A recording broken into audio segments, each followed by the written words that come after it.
We have here in the chamber today Ukrainian-Canadian world veteran from the Second World War who fought the Ukrainian independence against the Russians and continues to support the troops today, even at his age of 98.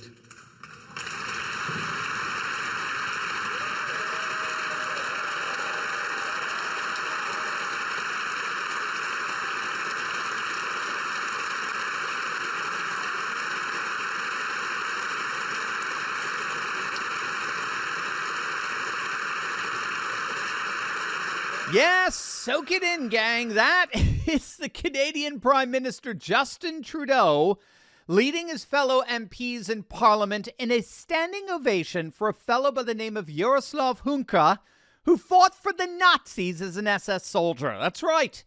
You're witnessing the Canadian Parliament publicly honor a bona fide Nazi, and it's all Putin's fault. That's if you listen to their odiously disgraced Prime Minister.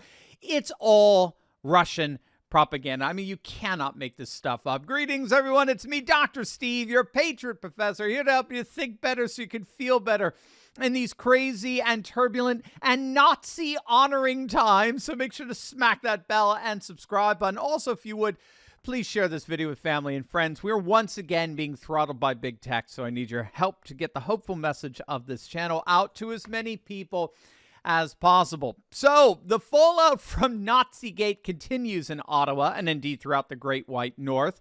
Trudeau, who was obviously embarrassed by their supposedly inadvertent honoring of a Nazi soldier, only further humiliated himself with this pathetic attempt at a response. Obviously, it's extremely upsetting that this happened. The speaker has acknowledged his mistake and has apologized. But this is something that is deeply embarrassing to the Parliament of Canada and, by extension, to all Canadians. I think particularly of Jewish MPs and all members of the Jewish community across the country who are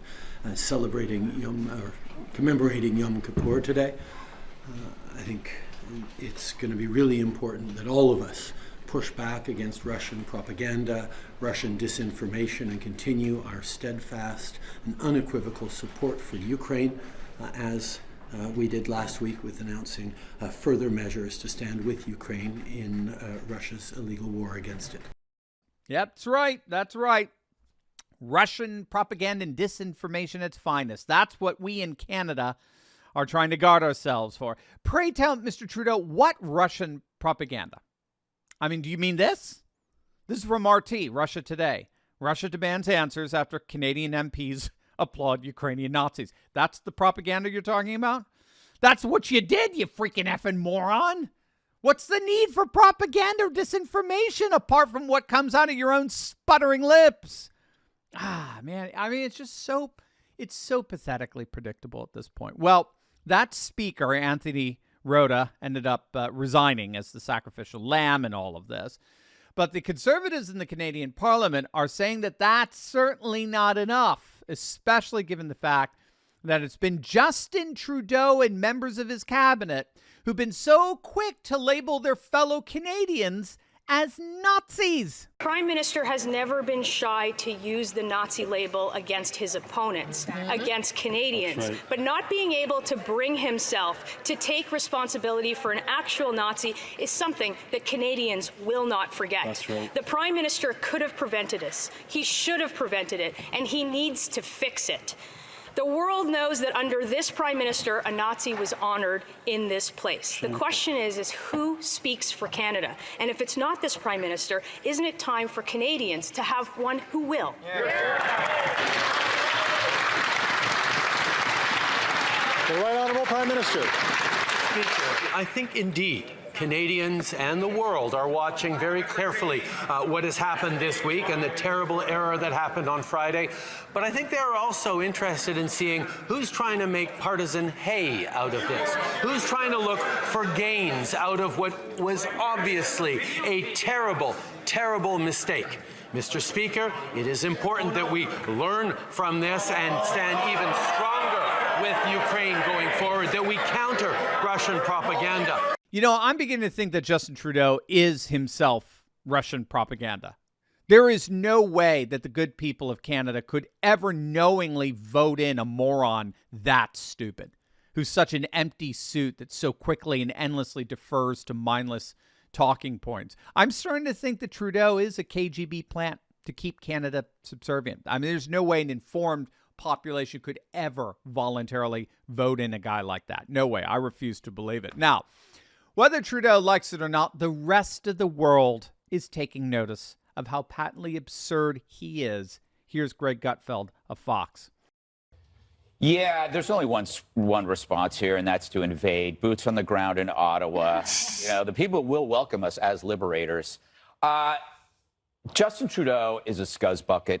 He couldn't be red in the face because he's black in the face. I actually take this pretty personally, and I'll tell you why. This Canadian MP said that just honking your horn in the protests, honk honk, was code for Heil Hitler. Like, apparently, unvaxxed truckers are treated worse than Nazis. Yeah, they made a mistake. I don't buy it. Remember, at this table, when I quoted Man's Search for Meaning, a Holocaust memoir, and I said that you had to have a skill to survive, and not as a good thing, but as a tragic, horrible reality, I was called pro-Nazism. I want to know where those people are now. Where are they now when a real Nazi is there? Where's that White House asshole who condemned me? Do you remember that? Huh? Where are those smelly loser bloggers sniffing their dingy fingers and sharing their Klonopin with their 5 cats? Why aren't they speaking up now, huh? When they actually have a real Nazi? Because it's not about Nazis. It's about gathering scalps of political adversaries like a real Nazi would.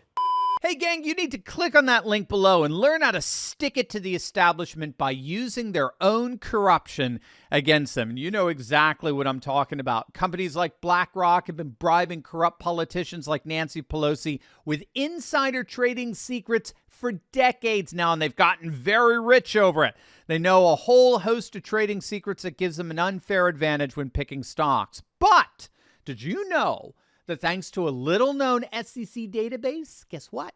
We can have access to those very same secrets as well. We get to see what stocks these corporate CEOs are buying up in real time, and then we get to piggyback on their trades to gain the same advantage for ourselves that Pelosi and the crooks in D.C. have. My friend Ross Givens has been tracking insider trading for years now, and his recommendations have led to investment returns of over 200%. Some have hit as high as nearly 1,500%. And gang, now it's your turn. Click on that link below right now and learn how you too can learn to trade like Pelosi. Click on that link below and learn how to gain an insider advantage for yourself today. Now, if you don't know what Gutfeld was referring to there about Trudeau's blackface, he's reminding Trudeau of his blackface scandal that almost sank his last campaign a couple of years back. Originally, it started with an old photograph from years back that resurfaced that showed Trudeau in a blackface costume, and he apologized for that. He played it down. He was clearly embarrassed and the like. And then, like with Biden's classified documents, we kept finding photo after photo after photo of him going full blackface, brownface, you name it. Again, it was like, when was Trudeau not dressing up like this? That would have been far less pictures. So Gutfeld's just reminding him that every time he tries to play the race card or the Nazi card or whatever it is, Trudeau's always comes out as the most guilty of the very supposed insensitivities he accuses others of. Again, it's this bizarre woke ritual projection that we've been talking so much about in other videos, where liberals know that what they're doing is evil, but because they're so narcissistic, the punishment necessary to purge that evil has to be inflicted on others. So they project onto others the very sins they themselves are guilty of. So when all's said and done, this may be the scandal that finally takes Trudeau out. As we speak, Trudeau's poll numbers are plummeting. All the while, his conservative opponent, Pierre Poilievre's, his poll numbers are surging.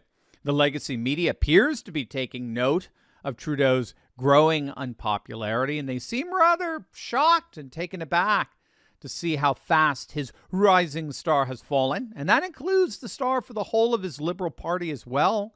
In 2015, there were Liberal governments throughout Canada's 10 provinces. Today, there remains only one. It appears more and more that Canadians are moving away from Trudeau and Trudeau's Liberal Party.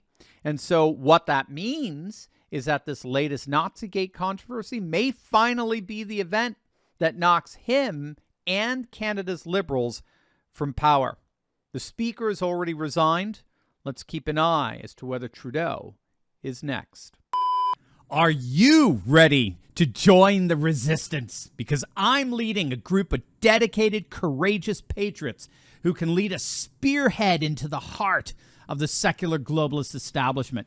We punished Bud Light and Target, driven CNN and the legacy media to near bankruptcy, forced BlackRock to backtrack on ESG, and now we're seeing our conservative-dominated Supreme Court ending affirmative action and protecting religious liberty.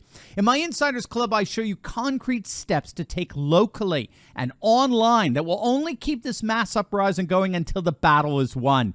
Don't wait. Click the link in my description below and join my Courageous Patriots Insiders Club today.